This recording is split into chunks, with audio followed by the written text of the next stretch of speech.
In today's video, we are tackling the biggest topic stressing out the foreigner community right now, Japan pension crackdown.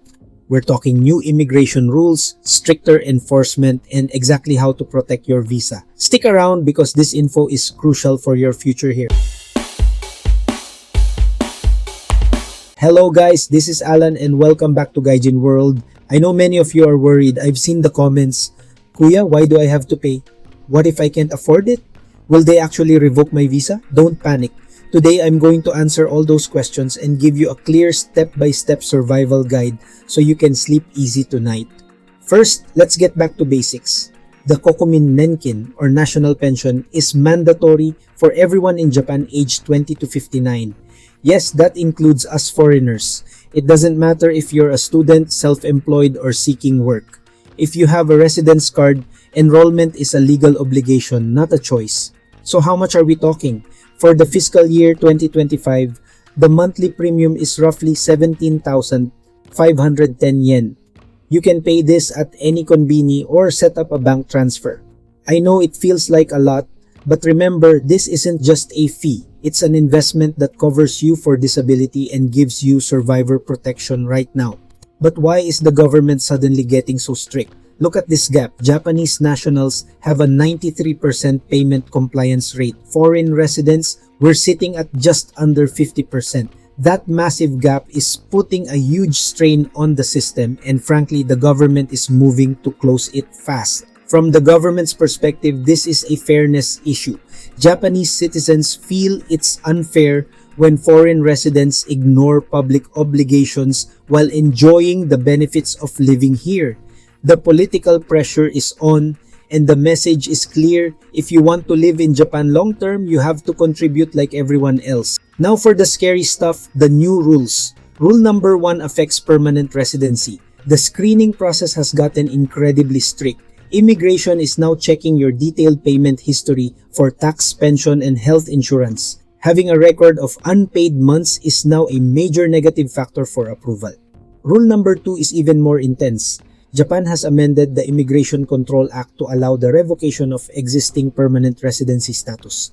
If authorities determine you are willfully failing to pay your taxes or social insurance, they can actually strip your PR status away. This targets malicious non-payment, so honesty is key. And rule number 3, coming fully into effect around 2027. Visa renewals will be directly linked to your payment status. The Immigration Agency and Health Ministry are linking databases. The policy is, in principle, deny renewal if you have unpaid premiums. This affects engineers, students, everyone. It's not just about visas though. The Japan Pension Service, JPS, has its own enforcement power. It starts with those pink or yellow reminder envelopes in your mailbox.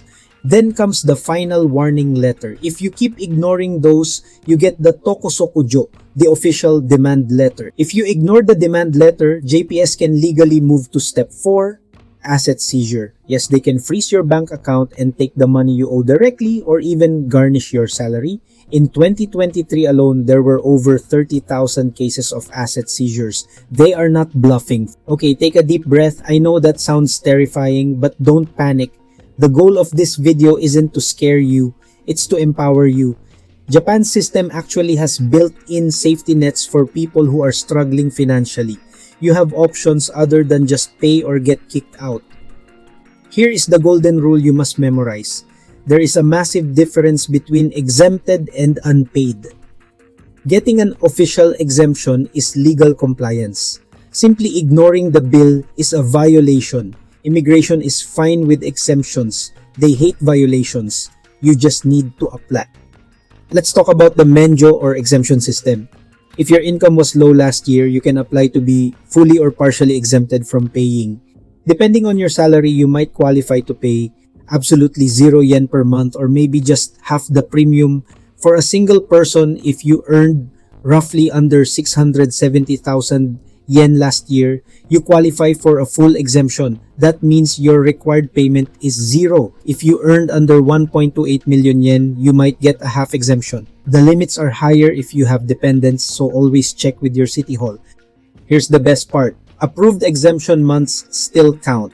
They count toward the 10 years you need to qualify for a pension in the future. They also keep your disability coverage active, and if you get a better job later, you can top up and pay for those back months within 10 years to boost your payout. If you are under 50, there is also the YOYO or deferment system. This is basically telling the government, I can't pay right now but I will later. It's a valid way to postpone payments legally while keeping your visa record clean. It's perfect for when you're between jobs or facing hardship. For my student friends, listen up, you have the Gakusei no Futokurei. If you are a student age 20 or older and your personal income is under about 1.28 million yen, you can postpone all payments. Crucially, your parents' income does not matter for this, just your own. Applying is super simple. Just go to your local City Hall's pension window or the nearest Japan Pension Service office. You need to apply every year, usually in July when the fiscal year starts. Don't assume it renews automatically. Go fill out that form. Bring your residence card and your My Number card. Those are essential. If you are applying because you lost your job, bringing your rishokuhyo or job separation slip will massively help your case. For students, just bring your student ID. The staff are usually very helpful. One big warning though, if you get approved for a partial exemption, like a half exemption, you must pay the other half. If you ignore the bill for the remaining half, the exemption becomes void and it counts as unpaid. So if you get a discount, make sure you pay the balance. I want to repeat this because it's vital for your PR application. Immigration officers view exemptions as responsible behavior. It shows you followed the law. They view unpaid status as irresponsible. That piece of paper approving your exemption is your shield during visa renewal. What if you already missed payments? It's not too late. You can retroactively pay for the last 2 years. This is called tsuino. If you have the money now, go pay those arrears. It cleans your record and shows sincerity to immigration, which can save a borderline PR application. If you have unpaid months older than 2 years, you can't pay them back anymore. In this case, for your PR application, write a sincere letter of explanation. Admit you didn't know the rules back then, apologize, and show proof that you are 100% compliant now. Honesty goes a long way. And please, don't forget health insurance. The pension and health insurance are a package deal for immigration. You cannot just pay one and ignore the other. Both need to be up to date. If you are delinquent on national health insurance, your pension compliance won't save you. So how do you know where you stand? Don't guess. Sign up for Nenkin Net Online. It's the official portal where you can see your entire payment history color-coded. Look for any gaps or red flags now before you are sitting in front of an immigration officer. I hear some of you, Kuya, I'm going back to my country soon. Is this money wasted? No, Japan has totalization agreements with many countries, including the Philippines. Your time paying here can count toward your pension eligibility back home. It's portable security. Alternatively, if you leave Japan for good, you can apply for the lump sum withdrawal payment. You can get a refund for up to 5 years worth of contributions. You must apply within 2 years of leaving Japan. It's a nice chunk of cash to restart your life back home. Let's summarize your survival plan. Step 1. Check your status on Nenkin Net today. Step 2.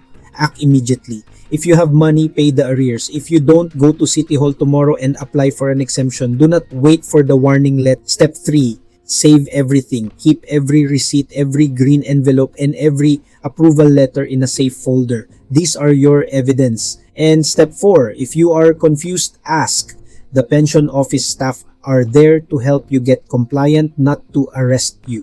My final advice as your kuya. The system is strict, but it is manageable if you follow the rules. Pay if you can, file for exemption if you can't, but never ever just ignore it. That is the only thing that will destroy your visa status. And protect yourself, protect your stay, and secure your future. If you found this helpful, please like and share this video with your friends so we can all stay safe in Japan. Drop your questions in the comments below. This is Kuya Alan signing off. Ingat kayo and see you in the next one.